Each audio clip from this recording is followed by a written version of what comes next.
Salve, camaradas! O tema do vídeo de hoje é Gustavo Gaiofato denuncia a privatização da Sabesp.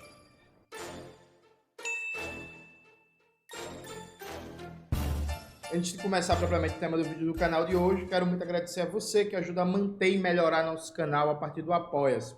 Seu apoio é fundamental para a gente continuar o nosso trabalho. Note, essa semana, a gente viu cenas grotescas de violência da polícia militar do governo Tarcísio contra manifestantes, contra trabalhadores e trabalhadoras, estudantes que estavam protestando contra a privatização da Sabesp. Inclusive, companheiros e companheiras da UP foram presos nesse processo, A companheira Viviane Mendes, por exemplo, que foi candidata ao Senado pela UP na última eleição, foi presa. E nesse momento que eu estou gravando o vídeo, ainda tem 2 companheiros da UP que estão presos. Pelo que eu conversei com alguns advogados que estão próximos a eles, devem ser libertados. Vamos torcer para tudo que der certo. Se não, no próximo vídeo aqui do canal, a gente volta e vai fazer uma campanha, vai ajudar, vai contribuir para a libertação dos camaradas presos na luta. E aí, veja, o Gustavo Gaiofato fez um vídeo sobre a privatização da Sabesp, que é um vídeo muito bom. A gente vai acompanhar e vai fazer um debate em cima. Tem várias coisas para a gente colocar. Eu não vou fazer um react inteiro do vídeo do Gustavo, porque o vídeo é muito grande. Eu vou pegar algumas partes para a gente fazer um debate, para a gente fazer uma conversa aqui. Vamos lá. Opa! Tarcísio de Freitas no ano passado foi justamente o processo de completude da privatização da Sabesp. Para quem não sabe, a Sabesp é a maior companhia de água e esgoto da América Latina e atende mais de 28 milhões de pessoas em 375 municípios de São Paulo. A Sabesp, nos anos 90, passou por um processo de destruição da sua estrutura 100% estatal. E hoje, diferentemente do que a literatura liberal, os grandes jornais ou as pessoas vão dizer, desinformadas, ou mau caráter, aí vai depender de cada um, a Sabesp não é uma empresa 100% estatal. A Sabesp é uma empresa em que o Estado detém a maior parte das ações dela, 50,3%. E o projeto de privatização do Tarcísio de Freitas é feito mediante, agora, o objetivo é transformar o Estado em acionista, com um total de 15% a 30% de participação na empresa. Irmão, esse é o ponto mais interessante. Nesse debate é engraçado, que os liberais gostam de dizer que eles têm um projeto técnico, sem ideologia, sem viés ideológico e tal. Aí veja, gente, se alguém diz, não, o nosso plano é ficar com algo entre 15% a 30% das ações. Quer dizer que você quer ficar com ou uma conta X ou mais de 100% mais, tipo assim, gente, de 15 para 30 cresceu 100%, o número de ações. Então, assim, não tem planejamento, Porque se você diz, não, meu planejamento é que a minha expectativa é ter 10 ou 20. Aí quer dizer que seu planejamento é ter um valor ou até 100% a mais que ele. Isso não é planejamento, Uma margem de planejamento de um debate sério, fundamentado em dados, que tem pesquisa, que tem embasamento.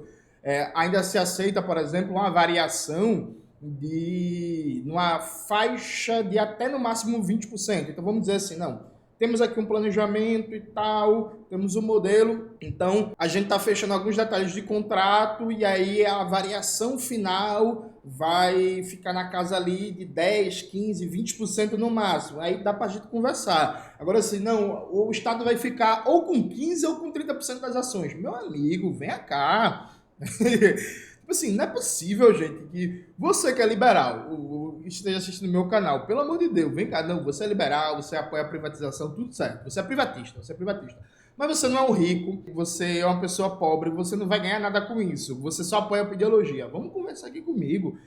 Tu de verdade, olha no fundo do meu coração, assim, tu acha que é sério um projeto político que diz assim, ou a gente vai ficar com valor ou com 100% a mais que ele? Tipo assim, gente, não é possível, assim, tipo assim, banda voou da desgraça, Banda voou da desgraça, mas vamos lá continuar. Empresa. Essa participação foi definida pelo Conselho de Desestatização, que não é exclusivo do governo Tarcísio de Freitas, mas já apareceu durante o governo do João Dória, e que hoje, apesar de não ter esse nome, também faz parte das dinâmicas e das políticas econômicas tocadas pelo governo Lula, que enxergam no investimento privado prioridade para poder dar seguimento ao desenvolvimento do Brasil. Essa pesquisa de desestatização, ela foi tocada por um instituto do Banco Mundial. Vocês já devem imaginar quem está interessado nesse processo. Porque se a Sabesp atende 28... Essa parte é fundamental, viu, gente? Eu vi poucas pessoas dando atenção a isso no debate. Veja, quem tocou o estudo de privatização da Sabesp foi o Banco Mundial. O Banco Mundial, aquele mesmo órgão do imperialismo controlado pelos Estados Unidos. O Tarcísio está mandando diretamente uma mensagem para o imperialismo estadunidense, dizendo assim, eu sou o cara de vocês. Eu sou o cara de vocês. Confiem em mim. Assim, eu sou o próximo gestor colonial dessa bagaça. Então, toca a bola para mim que eu resolvo. Essa iniciativa do Tarcísio foi isso, gente. Foi se cacifar com o imperialismo estadunidense, reafirmando o seu papel de próximo grande líder eleitoral do bloco burguês no Brasil. É isso, viu? Não percam isso de vista, porque é muito importante. 8 milhões de pessoas, isso significa para as empresas privadas um grande mercado para elas explorarem. Da mesma forma como foi feito na SEDAI, no Rio de Janeiro, que passou por um processo de privatização e que fez com que a tarifa dessa empresa crescesse muito, a tarifa social passasse de R$ 23 para R$ 73, um aumento de mais de 100% do preço original. Essa tarifa social é a tarifa que é direcionada para as famílias que tenham determinadas definições de vulnerabilidade social, de pobreza, etc. E aí um dos grandes argumentos é que a Sabesp não é uma empresa lucrativa e que, por ela não ser lucrativa, ela estaria passível e, portanto, seria necessário seu processo de privatização. Só que isso é mentira. Isso é simplesmente mentira. A Sabesp, em 2022, registrou lucro de 3,12 bilhões de reais. Um aumento em relação ao ano anterior, 2021, em que ela registrou lucro de 2,3 bilhões de reais. Então, a pergunta que fica é a seguinte: como que uma empresa, sob os moldes das ideias liberais, sob os moldes do discurso dominante, de eficiência, lucratividade, etc., tem essa grande taxa de lucro, que significa esse bom funcionamento, segundo essa dinâmica e essa lógica? Como que uma empresa que tem esse tipo de aumento de lucratividade não consegue prestar um serviço, e essa não prestação chega ao ponto de que as pessoas morram de leptospirose, uma doença que é causada por uma bactéria conhecida de muito tempo da humanidade? Leptospirose, tuberculose, são doenças que existem há séculos, há milênios. E doenças que, graças ao processo de desenvolvimento das forças produtivas e de todas as lógicas que podem garantir um processo de canalização das águas, de coleta de esgoto, tornaram-se evitáveis. Só que no Brasil, do último ano para cá, o número de mortes causado por leptospirose, a camarada Mari Nogueira, da RR do Rio de Janeiro, fez uma postagem, eu vou inclusive consultar ela aqui. Em 2021, houve um aumento de 20% do número de mortes por leptospirose no Brasil, passando de 175 para 298 mortes. Isso é um retrato não de uma suposta ineficiência de mercado da Sabesp, mas isso é o retrato exatamente do projeto de privatização para tornar a empresa visada por grandes grupos internacionais, por fundos canadenses, fundos holandeses, fundos brasileiros, que se interessem por comprar a empresa e realizar a mediação da atividade da coleta, do tratamento de esgoto e do fornecimento de água. Essas empresas desses fundos precisam ser atraídos, precisam receber a notícia de que a Sabesp vai muito bem, obrigado. E essas mediações e essas notícias são feitas a partir dos relatórios de lucratividade da empresa. Então, quando uma Sabesp apresenta a lucratividade na casa dos bilhões, isso significa que os fundos que pretendem comprá-la vão ganhar dinheiro. Mas o que não se conta nessa parte da lucratividade é que boa parte desse recurso, que muitas vezes, inclusive, entra para os cofres do Estado e é redirecionado para outras áreas, boa parte desse recurso advém do processo de precarização da estrutura da sua atividade. Existem vários relatos e várias denúncias de Assim, né, gente? Bagulho bem básico. Você compra uma empresa como a Sabesp, como é que uma empresa aumenta a sua faixa de lucro, assim? No caso de uma empresa monopolista, como é a Sabesp, só existem duas formas básicas. Ou você aumenta a área de cobertura para conseguir ter mais clientes, né?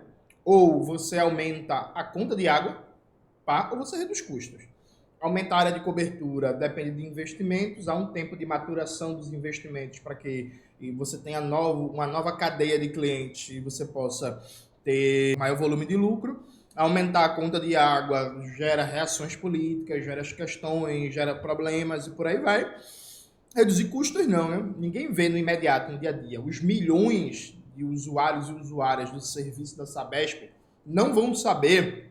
A Sabesp decide na segunda-feira que ela vai demitir trabalhadores que fazem manutenção da rede de esgotamento. Ninguém vai saber disso segunda-feira.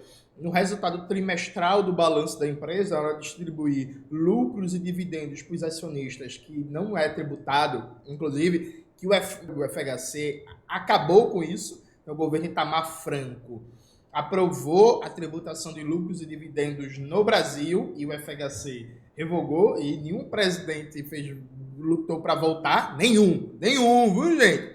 Enfim, então veja, isso dá um resultado imediato na hora de você aumentar o repasse de lucros e dividendos no balanço trimestral da empresa. Consequentemente, pode aumentar o preço dela das ações do mercado. A população não vai saber disso de imediato. Aí depois que acontece uma tragédia, depois que começa a faltar água, depois que a água vem com mais problema, depois que os canos começam a estourar, depois que uma rua afunda, depois, aí você percebe, eita, o que foi que aconteceu? Aconteceu que nos últimos meses ou anos teve um corte de pessoal de manutenção, teve uma redução do investimento de manutenção da ordem de 30% a 40% para aumentar a margem de lucro, percebe? É isso, assim, é assim que funciona, infelizmente. Não existe mais concurso público sendo feito para poder trazer novos trabalhadores. As atividades realizadas pela Sabesp são cada vez mais terceirizadas. E esse desmonte... Gente, o vídeo tá travando um pouquinho, eu peço desculpas para vocês. Vou até dar um F5 aqui para ver se isso para entender que porra é isso aqui. Rapidão, vamos lá, vamos acompanhando aqui. Everything is designed, everything they... Pode deixar, viu, Maxwell, essa parte aqui que é pro povo ver como é difícil o dia a dia aqui. Como é sinistro. Da estrutura da sua atividade. Existem vários relatos e várias denúncias de sindicatos de trabalhadores da Sabesp. Não existe mais concurso público sendo feito para poder trazer novos trabalhadores. As atividades realizadas pela Sabesp são cada vez mais terceirizadas e esse desmonte afeta diretamente a eficiência prática da empresa. Não a sua eficiência de mercado, mas a sua eficiência prática. Então, o que acontece é que uma área como o saneamento básico é uma área que demanda muito investimento e que o retorno é muito pequeno. Tornar isso atrativo, é preciso realizar essas medidas. E por isso, a gente vê que o número de casos de leptospirose tem aumentado em um cenário em que a empresa de saneamento apresentou lucratividade. O que não fecha nessa conta? O que não fecha nessa conta é exatamente essa diferença. Que uma empresa tão lucrativa, ao mesmo tempo, consegue ser tão ineficiente do ponto de vista prático. E sobretudo porque a leptospirose, como eu já havia comentado, é uma doença evitável. Evitável porque ela não é uma doença que acomete alguém de maneira fulminante e inesperada, como são muitas vezes alguns casos de doenças terminais, acidentes, coisas do gênero. A leptospirose é uma doença evitável. Porque... Gente, vê só, eu tô gravando esse vídeo agora, na sexta-feira de manhã, né?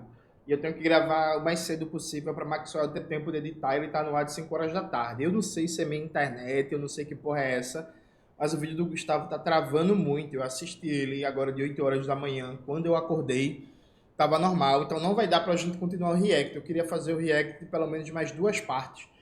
Mas tá travando muito, eu acho que tá me incomodando, não sei se tá incomodando vocês. Então assim, a primeira coisa, vamos lá.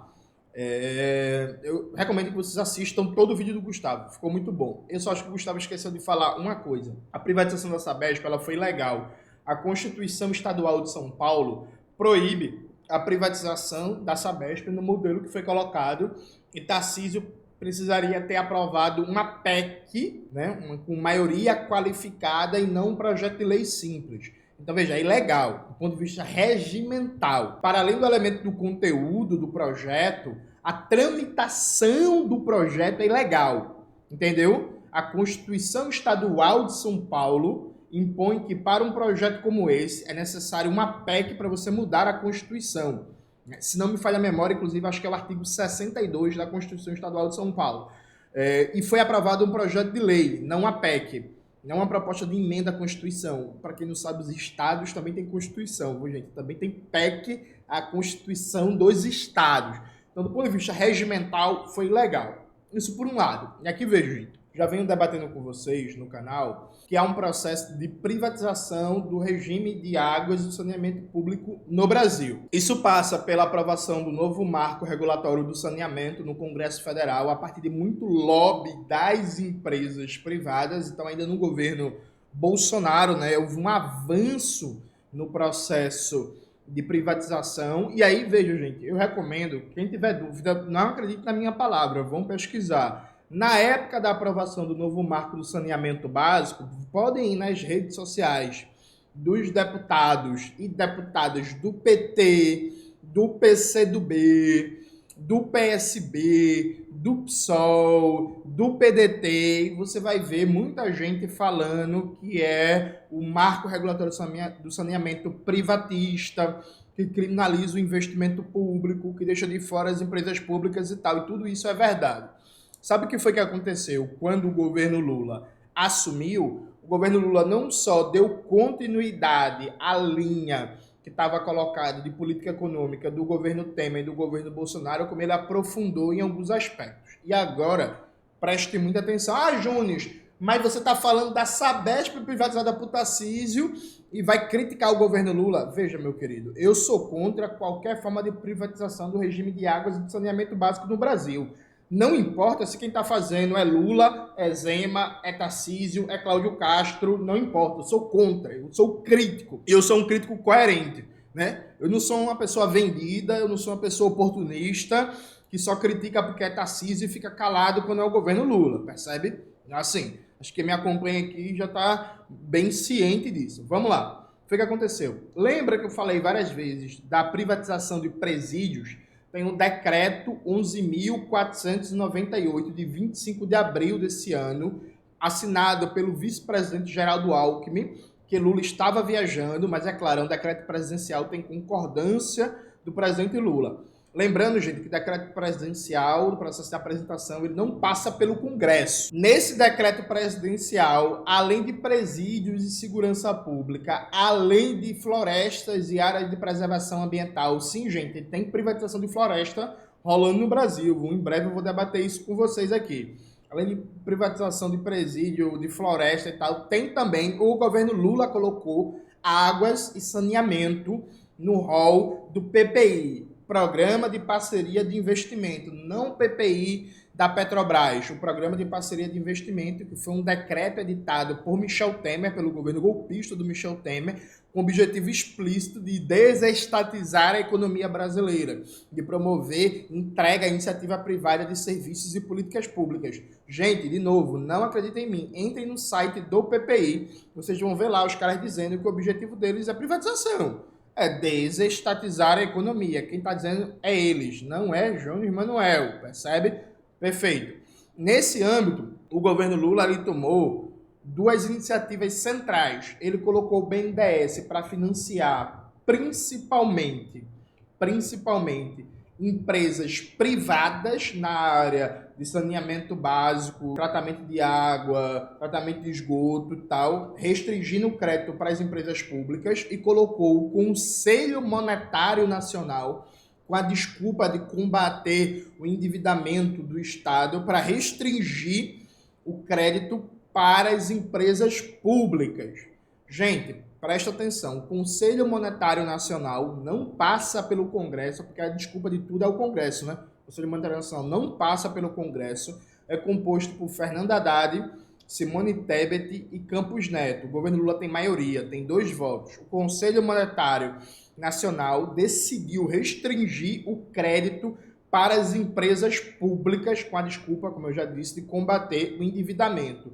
Então, ao mesmo tempo que o governo Lula, sem passar pelo Congresso, decidiu restringir o investimento para as empresas públicas, o BNDES está liberando bilhões para as empresas privadas, enfraquecendo o setor estatal, precarizando o setor estatal e privilegiando a iniciativa privada ou mercado. E veja, quem está dizendo isso não é Jones Manuel, é a CUT, é a CTB, é a Central dos Movimentos Populares. A CTB é a Central Sindical do PCdoB. A CUT é a Central Sindical do PT. Eles soltaram um documento público fazendo uma crítica a isso. Você leu? Se você não leu, vamos dar uma olhadinha rapidinho aqui comigo, por favor. Por favor, por favor. Aqui, ó.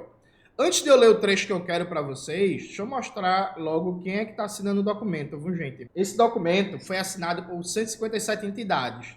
Tem aqui, ó, Central dos Movimentos Populares, Central dos Trabalhadores e Trabalhadoras do Brasil, CTB, Central Sindical do PCdoB, a CTB de Santa Catarina, Central Pro Moradia Suzanense, Central Única dos Trabalhadores CUT, CUT de Santa Catarina, CUT de Sergipe, CUT do Espírito Santo, CUT do Piauí, CUT do Rio de Janeiro, CUT do Rio Grande do Sul. Todo mundo aqui assinando. Aí, gente, desculpa, né? Eu espero que ninguém chame a CUT, a CTB, a Central de Movimentos Populares de antipetista. O que é que se está falando nesse documento? Vamos lá. Senhor presidente, para que o país avance na universalização do acesso ao serviço de saneamento, é preciso garantir recursos onerosos e não onerosos da União para estados, Distrito Federal e municípios, assim como os respectivos prestadores públicos dos serviços. Não é possível que, em nome do controle do endividamento público, o Conselho Monetário Nacional, em que o governo Lula tem maioria, continue dificultando o crédito às companhias públicas, mesmo quando possuem capacidade de endividamento. Impede-se, assim, que o povo atendido por essas tenha acesso a um serviço básico e essencial, como água potável e esgotamento sanitário, e com modicidade tarifária. As restrições impostas pelo Conselho Monetário Nacional afetam igualmente o acesso a recursos onerosos do Banco do Nordeste, do Banco da Amazônia, do Banco do Brasil e especialmente do FGTS, como registrado pelo Conselho Curador desse fundo no seu recente relatório anual. Em 2022, a quantidade de contratações poderia ter sido ainda maior. No entanto, como sabido, o setor público vem enfrentando uma série de obstáculos, impactando sobremaneira o processo de seleção de propostas e, consequentemente, o número de contratações. Dentre essas adversidades, pode-se citar, por exemplo, dentre outros, a revisão dos limites de endividamento voltado ao setor do saneamento para entes públicos, regulamentado pelo Conselho Monetário Nacional. Gente, eu espero que vocês tenham entendido isso. Segundo o documento assinado pela CUT, do PT, pela CTB do PCdoB e pela Central dos Movimentos Populares, o Conselho Monetário Nacional, onde o governo Lula tem maioria, decidiu, não o Congresso Nacional, dificultar o acesso a crédito às empresas públicas e aos entes subnacionais, né? Governos do estado, municípios, para fazer investimento público em oferecimento de água tratada, esgotamento sanitário e por aí vai, para, enfraquecendo, sucateando o setor público, você facilitar a privatização de águas e saneamento básico. Quem está falando isso é a CUT, é a CTB. Aí você pensa assim, mas Jones, beleza, mas isso... O que é que isso significa? Eu vou mostrar para vocês o que é que isso significa. Lembra a SEDAI do Rio de Janeiro que foi privatizada? Privatizada durante o governo Bolsonaro, não é isso? Olha isso aqui, ó. Notícia de 8 de agosto de 2023. BNDES tem participação fundamental bilionária na maior oferta pública de debêntures de infraestrutura do país. O Banco Nacional de Desenvolvimento Econômico e Social, BNDES, assinou a emissão de 1,9 bilhões em debêntures de infraestrutura. A operação foi destinada à oferta pública de 5,5 bilhões realizada pelas concessionárias Águas do Rio 1 e Águas do Rio 4 do Grupo AEGEA, para saneamento do leilão da SEDAI. O projeto de saneamento dos blocos 1 e 4 do leilão da SEDAI, um empreendimento de relevância ímpar para a infraestrutura do país, será impulsionado pelo investimento. O valor subscrito pelo BNDES faz com que seja a maior oferta de debêntures incentivadas da infraestrutura já vista no Brasil. Este é um setor estratégico para o banco e para o país, e a participação do BNDES foi fundamental para mostrar aos investidores que se trata de um projeto resiliente, com uma estrutura de garantias robustas, viabilizando a oferta, afirma Luizio Mercadante, presidente do BNDES. Agora vamos ver aqui que grupo é esse que comprou, que ganhou essas debêntures incentivadas. Criada em 2010, a Egea é uma das maiores empresas de saneamento do segmento privado no país. A Egea atua no gerenciamento de ativos de saneamento por meio de concessões comuns ou parciais, subconcessões e parcerias público-privadas, com a administração de concessões públicas em todo o processo do ciclo integral da água, abastecimento, coleta, tratamento de esgoto com perfil e necessidade de cada município. Ou seja, ela foi criada basicamente para mamar dinheiro público, né? Sabe? Para mamar dinheiro público. Vamos ver aqui. Quem é o dono do Grupo Egea? Olha, gente, quem tem participação nessa empresa privada que está mamando em dinheiro público? O Itaú. O Itaú. Acabou de adquirir 10% do capital voltante e 8% do capital total da Egea Saneamentos e Participações. Vamos ver. Quem são os donos? Vamos ver se aparece aqui. Vamos ver. Aparece o Itaú. Itaú é a nova acionista. Vamos ver se isso aqui aparece. Olha aqui, gente, no site da própria empresa, além do Itaú, tem um fundo soberano de Singapura, também está participando desse aumento de capital no valor de 68 milhões, mantendo sua participação de 19% das ações ordinárias da companhia. Com isso, somando as contribuições do Itaú e do Fundo de Singapura, a companhia recebe tal. Aqui, a composição acionária da Egea, após o referido contrato de investimento e considerando as ações ordinárias, passa a ser 70% do grupo Equipav, vamos ver depois isso aqui, 19% do Fundo de Singapura e 10% do Itaú. Vamos lá. Desde 1960, investe em renovar, é um grupo, esse grupo aqui é mais antigo, né? Vamos ver. Donos. O grupo foi o que comprou a SEDAI, né? Por 15 bilhões. Aí aqui, você já abre. Vamos ver. Com a postura agressiva no leilão da SEDAI, a Egea levou mais 2/4 de bloco de concessão. A empresa também já teve o IFC como acionista, mas deixou de ser sócio no final de 2019, revertendo sua participação para a Equipava.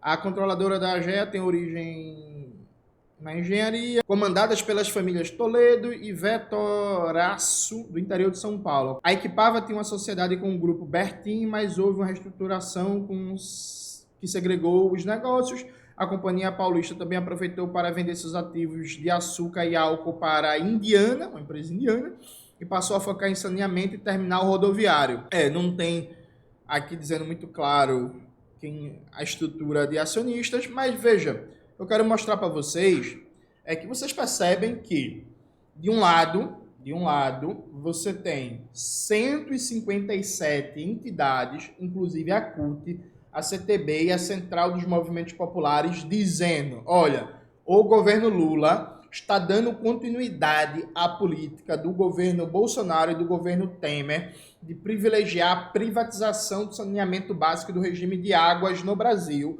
e o Conselho Monetário Nacional, composto por Fernando Haddad, Simone Tebet e Campos Neto, que o governo Lula tem maioria, está dificultando o crédito para as empresas públicas. Em paralelo, o BNDES acaba de colocar mais de 1 bilhão na mão de uma empresa privada, ajudando a privatizar a SEDAI do Rio de Janeiro. Então assim, gente, venha cá. Vamos combater a privatização de Tarcísio de Freitas. Vamos lutar pela Sabesp, porque ainda tem muita luta.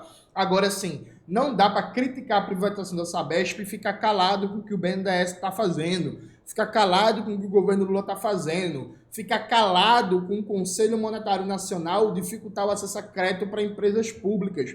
ficar calado com o decreto 11.498, que coloca águas e saneamento no rol de PPPs. Não dá para ter esse nível de incoerência absurda. Então, assim, gente, vamos continuar a luta contra a privatização da Sabesp. Aqui em Pernambuco, a governadora Raquel Lira está querendo privatizar a Compesa, pagou 16 milhões ao BNDES para fazer um estudo de privatização da Compesa. Aí o BNDES funciona como balcão de negócio para vender estudo de privatização. É uma vergonha o BNDES aceitar esse papel, sabe? Tipo, mas é isso. Tá querendo privatizar a Compesa, então vai ter luta em Pernambuco, tá tendo luta em vários lugares. O povo do Rio de Janeiro tá sofrendo com a privatização da SEDAI. A gente precisa ser coerente, a gente precisa ser firme, a gente precisa defender o nosso direito universal ao uso da água, né? Porque sim, a água é cada vez mais uma mercadoria. E é cada vez mais uma mercadoria porque tanto o governo Zema, quanto o governo Tarcísio de Freitas, quanto o governo Cláudio Castro, quanto o governo Eduardo Leite, quanto o governo Raquel Lira, o governo Jerônimo Rodrigues na Bahia, assim como o governo Lula, estão tocando uma política em que a água é uma mercadoria. E nós precisamos derrotar esse projeto neoliberal. Porque, gente, deu muita polêmica, né? Uma fala minha na inteligência limitada. Mas eu quero perguntar para vocês. Limitar o crédito para empresas públicas fazerem investimento, reduzir a capacidade de investimento das empresas públicas, sucatear o setor público e depois entregar dinheiro público para a empresa privada, aumentando a força do mercado privado no setor de água e saneamento, isso é neoliberalismo ou não? Se fosse o Paulo Guedes fazendo isso, a gente ia falar o quê? Se fosse o Fernando Henrique fazendo isso, a gente ia falar o quê? Se fosse o Bolsonaro fazendo isso, o Temer fazendo isso, a gente ia falar o quê? É neoliberalismo ou não enfraquecer ao máximo o setor público, precarizar e sucatear para entregar para a iniciativa privada que termina parando nas mãos de capital estrangeiro e do Banco Itaú? É neoliberalismo ou não enfraquecer ao máximo o Estado e fortalecer o setor privado para ele ganhar, para ele estar na mamata, inclusive pegando dinheiro do BNDES para garantir os seus lucros? Eu gostaria que vocês me respondessem, por favor. É isso, galera. Espero que vocês tenham gostado do vídeo de hoje do canal. Não se esqueça de se inscrever no canal, ativar o sininho, curtir esse vídeo, compartilhar e tudo isso que vocês já sabem. Um beijo e até a próxima.